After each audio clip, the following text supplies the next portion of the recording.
عمران خان اسلام آباد میں سیمینار سے خطاب کر رہے ہیں. آئیے آپ کو بھی براہ راست لیے چلتے ہیں.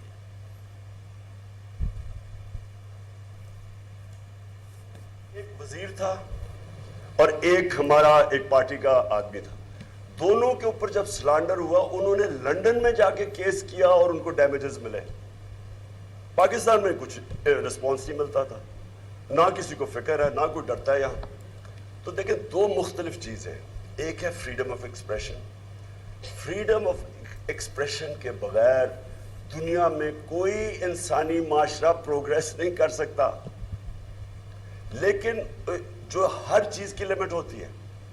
ایک آپ لائن کراس کریں جدھر آپ کسی کو بلیک میل کریں, اس کی توہین کریں, اس کے اوپر فیک نیوز بنائیں, اس کی انٹیگریٹی کے اوپر, اور وہ گورنمنٹ میں بیٹھا ہوا ہے, تو اس کے بعد ریکورس ہونا چاہیے ان کو اپنے آپ کو ثابت کرنا کہ اور دوسرے کو سزا ملنی چاہیے اس پر, جو کہ برطانیہ میں ہے. جو میں کیس لڑا تھا اس پہ اتنا بڑے ڈیمیجز انوالوڈ تھے کہ اگر وہ میں کیس ہار جاتا تو کمپلیٹلی بینکرپٹ ہو جانا تھا. اتنا خوف ہے وہاں کہ آپ کوئی بھی میڈیا کے اوپر ایسی بات نہ کریں جو آپ ڈیفینڈ نہ کر سکیں, کسی کی توہین نہ کریں. سو دو مختلف, ایک فریڈم آف ایکسپریشن ہے, ایک رائٹ ٹو ڈگنیٹی ہے ہر شہری کا.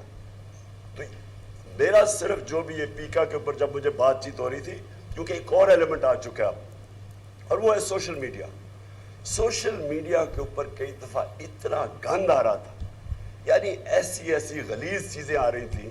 اب اس کے اوپر پروٹیکشن چاہتے تھے, تو ہمارا تو انٹرسٹ بہت تھا کہ, اور بائی دا وے یہ ہمارا ایشو نہیں ہے, ساری دنیا کے اندر, کیونکہ سوشل میڈیا نیا فنومینا ہے, ساری دنیا کے اندر ڈیبیٹ چل رہی ہے کہ اس کو آپ نے کیسے چینلائز کرنا ہے. ہاں, اس کو برطانیہ کے اندر اب بڑے اسٹرکٹ لاز ہیں سوشل میڈیا کے اوپر, بالکل وہی قانون ہے جو کہ عام میڈیا کے اوپر ہے, وہ کر سکتے ہیں. ہمارا ابھی یہ سارا ایک فلوئڈ سچویشن ہے. سو فریڈم آف ایکسپریشن, میں پھر سے آپ کو کہتا ہوں کہ معاشرے کے اندر جب تک ایک تعمیری کرٹیسزم نہ ہو, ایک میں گورنمنٹ میں بیٹھا ہوا تھا, کئی دفعہ جب تنقید ہوتی تھی تو بڑا ہمیں فائدہ ہوتا تھا اس تنقید سے. وزیروں کو میں پوچھتا تھا کہ یہ تمہارے اوپر آئی ہے, تمہاری وزارت پہ آئی ہے, یہ فائدہ کرواتے ہیں, یہ ہمارے ایک واچ ڈاگ ہے. لیکن کئی دفعہ, اب میں آپ کو مثال بتاؤں, ہم جا رہے چائنا, پاکستان بینکرپٹ تھا, شروع میں آیا, ہمارے پاس 2-3 ہفتے 4 ہفتے کی ایکسپورٹ کا ریزروز رہ گئے تھے. تو جب چائنا جانے لگے, اور چائنیز کی بڑی ان کی ایک اسپیشل, ان کی عجیب سائیکی ہے, وہ بڑے سینسٹیو لوگ ہیں.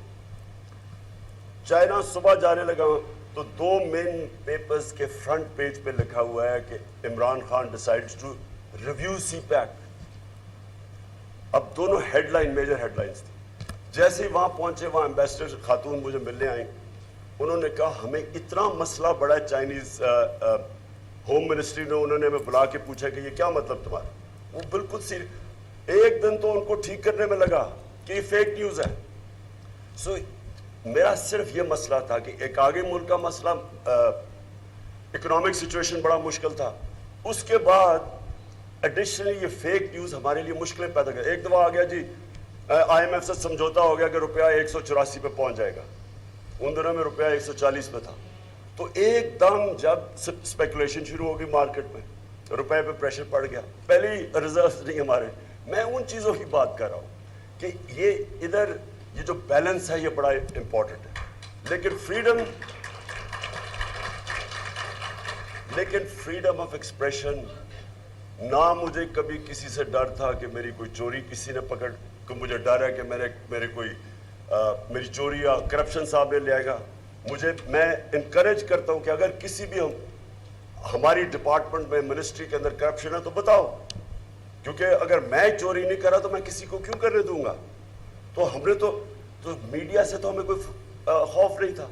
عدلیہ سے کوئی مجھے کہے کہ ہمارے دور میں ہم نے کوئی انٹروینشن کی ہو عدالتوں کو, کوئی ہم نے کسی کو میڈیا کو کہا, عدالتوں کو کہا کہ جی یہ اٹھا کے ٹیلی فون کے جی ججمنٹ دو, کوئی ہم نے کوشش کی ہو کسی قسم کی ججمنٹ افیکٹ کرنے کے لیے, کیونکہ ہم کوئی قانون نہیں توڑ رہے تھے, ہم قانون کے بیچ میں تھے. پرابلم اب میں آپ کو بتاتا ہوں کیا آ رہی تھی. پرابلم کیا آ رہی تھی کہ دیکھیں وار آن ٹیرر جب ہوئی نا, اور میں کہہ بیٹھا ہوں کہ اس میں ہمیں کبھی شرکت نہیں کرنی چاہیے تھی. مجھے جب بھی مسئلہ ہوتا تھا میں عامر بھی پروگرام کے اوپر جا کے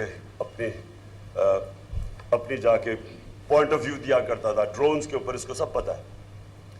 میں یہ سمجھتا تھا کہ ہم نے بہت بڑا ڈیزاسٹر کیا اس پہ شرکت کر کے. اس معاشرے نے جتنا ڈیمیج اٹھایا ہے اس وار آن ٹیرر کی وجہ سے, کبھی بھی کوئی کمیشن بیٹھے تو پتہ چلے کہ ہمیں کتنا اس نقصان ہوا ہے. اس سے چھوڑیں کہ ہم نے اپنے اربوں ڈالر کا نقصان ہوا, قبائلی علاقہ ہمارا اجڑ گیا, 80,000 لوگ ہمارے قربان ہوئے اس وار کے اندر. ڈرون اٹیکس کبھی بھی یہ انہرڈ آف ہے کہ آپ ہی کا ملک کسی کی جنگ میں شرکت کر رہا ہے ان کی, اور وہ آپ ہی کو اٹیک کر رہے ہیں. یہ ہیومن ہسٹری میں کبھی نہیں ہوا. لیکن جو سب سے بڑا ڈیزاسٹر ہوا کہ ہمارے جو لوگوں کے سول اور ہیومن رائٹس تھے وہ افیکٹ ہوئے. وار آن ٹیرر کے اندر لوگوں کو اٹھانا شروع کر دیا, مسنگ پرسن شروع ہو گئے. سب سے پہلے میں نے مظاہرہ کیا تھا مسنگ پرسن کا 2003 میں جب عافیہ صدیقوں کو اٹھا لیا تھا.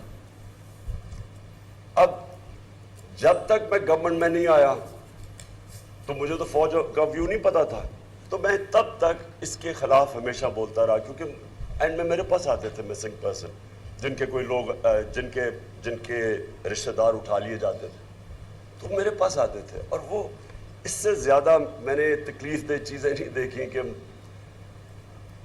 عورت آ رہی ہے کہ میرا ہسبینڈ غائب ہے, ماں آ رہی ہے بیٹا غائب ہے. اس طرح کے جو درد بھرے سینز اب میں دیکھتا رہا. اس کے گورنمنٹ میں آئے اور یہ جو آپ نے پتہ چلا کہ کئی دفعہ لوگوں کو اٹھا لیا جاتا تھا ہمارے دور پہ, وہ ہم اسی کے وہ نیشنل سیکیورٹی کے اندر وہ آ جاتا تھا. ہم جب میری جنرل باجوہ سے بات چیت ہوئی اس کے اوپر, جنرل فیض تھے تب آیا سا, میں تب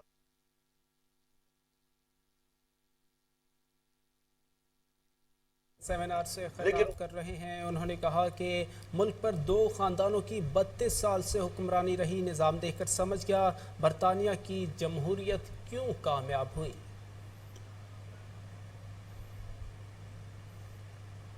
یہاں